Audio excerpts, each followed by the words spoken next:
Noong pong pandemic, isa ko sa marami nating kababayan na walang magawa dahil sarado ang mga mall, hindi ka makalabas.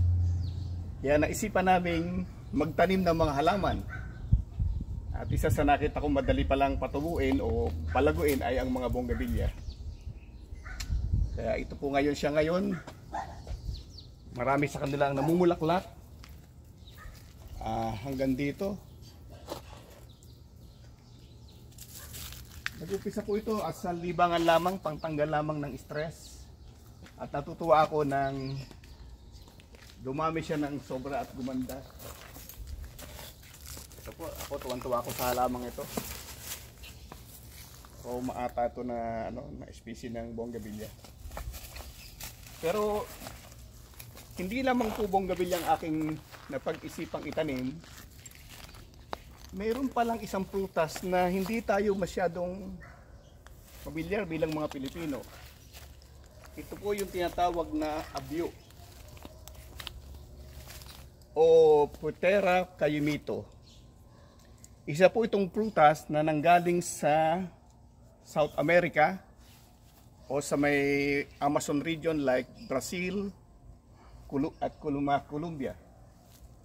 Ang prutas pong ito ay bagay sa ating klima dito sa Pilipinas dahil gusto niya ang isang mainit na panahon. Kaya nung minsan po nakabili ako ng isang bunga, ng bungang ito po yung kanyang kulay pag nahinog na. Ang tawag po dito ay abyo o Putera cayumito. Ganito po siya pag maliliit pa. Kulay green.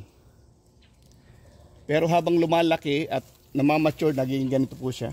Medyo yellow green. Pero pag hinog na, golden yellow. Masarap po ang prutas na ito.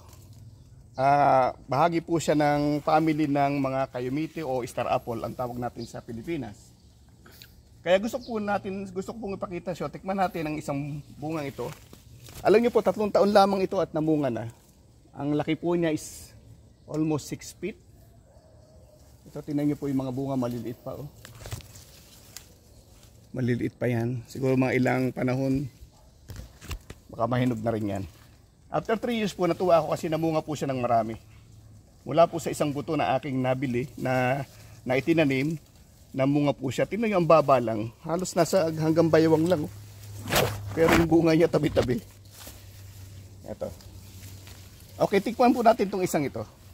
Para makita nyo kung anong loob nito. Ito, buksan natin dito.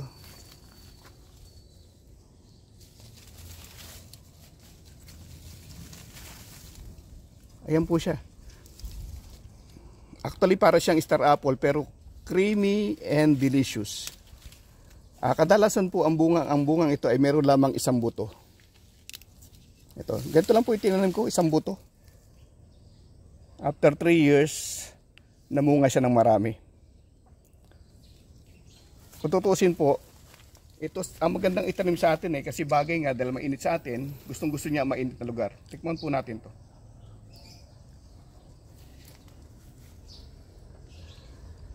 Wow. Sobrang tamis. Pag natikman niyo po ang bungang ito, sobrang sarap. Dahil ko nga po sabihin na ito lamang siguro yung prutas na kung saan pwede kong kainin araw-araw pero hindi ako masasawa. Sobrang tamis po.